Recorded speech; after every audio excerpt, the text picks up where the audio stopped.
Magandang araw mga kaibigan. Bigyan natin ng reaksyon ngayon itong vlog ni Ako Kabibig, isang DDS vlogger na panood ko kanina. Ang kanyang caption is, mag-resign ka na. Retired generals may warning kay Martin Romualdez. Okay, so pinanood ko ito nung nagsimula na yung panggigipit kay BP Sara, itong nakulong na si Attorney Laika at medyo nagkagulo na. Tinanong ako ng isang kaibigan kong bishop, evangelical o Protestant bishop. Sabi niya sa akin na, Brad, anong monitor mo? Anong reaksyon ng mga retired general sa nangyayari? Sabi ko, Bishop, wala akong masyadong na-monitor na reaksyon ng mga retired generals. Maliban lang si Senator Bato lang. Retired general yun eh. Medyo umalma siya. Unjustified. Yung reaksyon o pahayag ni Senator Bato, yung pagpakulong kay Attorney Zoraida Lopez. By the way, si Attorney Lopez is pinalabas na mula sa detention ng House of Representatives. So, na-curious ako dito sa vlog ni Ako Kabibig. Sino ba itong mga retired generals na nanawagan na mag-resign si Speaker Martin Romualdez? Pakinggan natin yung vlog niya. Nagbigay ng ultimatum kay Martin Romualdez. Naku, ang mga retired generals nagbigay ng ultimatum. Anong gagawin mo, Martin? Talagang hindi na mapipigilan ang reaction ng mga retired generals. Sabi ng mga retired generals, mag-resign ka na, Martin. Or else, naku. Or else daw, naku Martin, eto ang news na nabasa ko lang ito kapibighan. Gusto ko lang i-share sa inyo. Ito, retired officers urge Romualdez to resign. Retired military and police officers alongside concerned citizens are calling for the resignation of House Speaker Martin Romualdez over allegations of fiscal mismanagement and corruption under his leadership. Nako. Kaya dapat magkaroon ng hearing tungkol sa mga aligasyon ni Martin Romualdez. Kailan ba ang hearing, Kabibig? Do you think maghihiring sila sa mga aligasyon ng mga retired military and police officers? Mangyayari yan pag-uupo na si BP Sara. Ito ang unang agenda ni BP Sara. Magkaroon ng hearing tungkol kay Martin Romualdez. And I'm sure na kung hindi talaga napapayagang makaupo si BP Sara bilang presidente. Kasi alam niyo na ang mangyayari. Yung mga sikretong ba. Okay, so yung binasa niya, sinerch ko ito pala yung ito yung post ni retired General Alex Monteagudo. I think Major General ito nung nag-retire. PNP General ito si Alex Monteagudo, PME graduate. Director General siya ng NICA, National Intelligence Coordinating Agency, panahon ni PRRD. So, November, if I'm not mistaken, November 1 pa ito na i-post. It's an open letter addressed to Speaker Martin Romualdez. Alam niyo naman, basta open letter, walang nakapirma. Kaya lang, with General Monteagudo posting this one, I don't know kung saan niya nakuha. So, November 1 pa ito nagsi-circulate itong open letter na panawagan na mag-resign si Speaker Martin Romualdez. Ang issues doon is more on corruption. Corruption sa Kongreso. Okay? So, meaning walang panibago. Kasi November 1 pa ito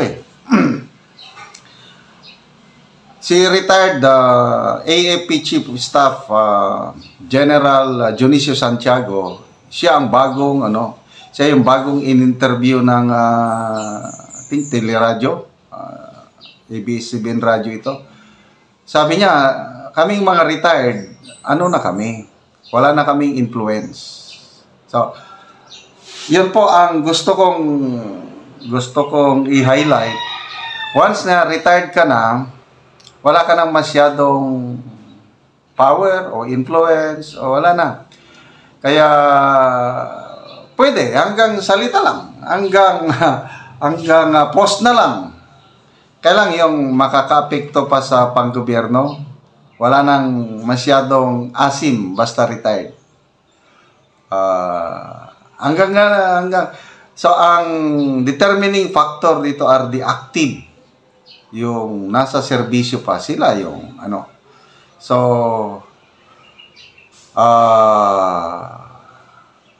as far as I know, yung mga nakakausap ko na mga retired, hindi naman sila general, mga ranks, mga sarento.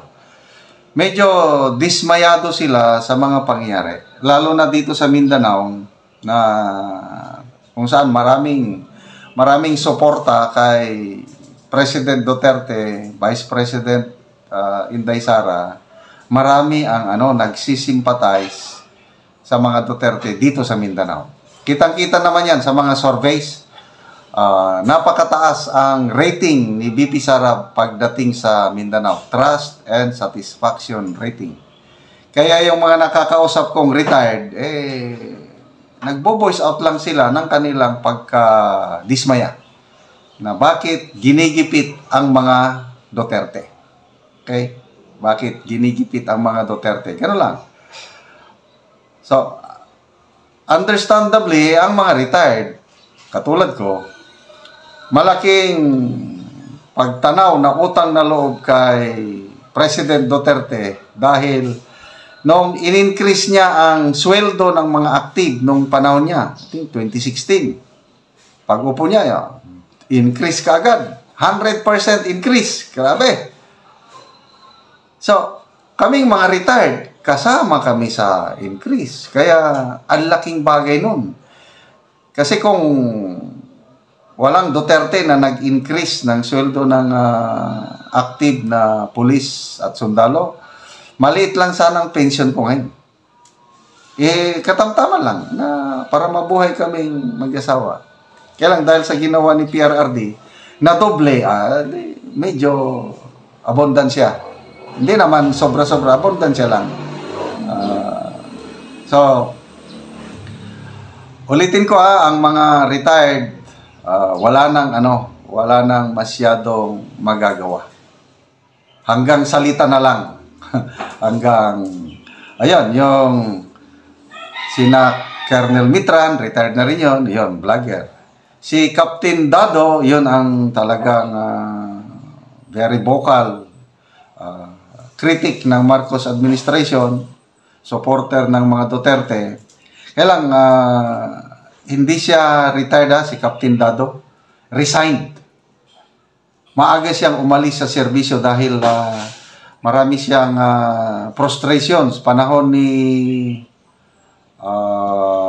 Cory Aquino government at Fidel V. Ramos. I don't know kung anong year siya nag-resign. Kapitan pa lang ang ranggo niya. Nag-resign na.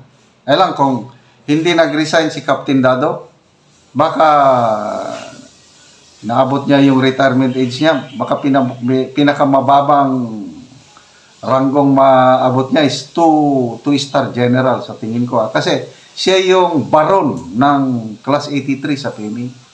Ang baron, yan ang pinaka-astig na kadete sa PMA.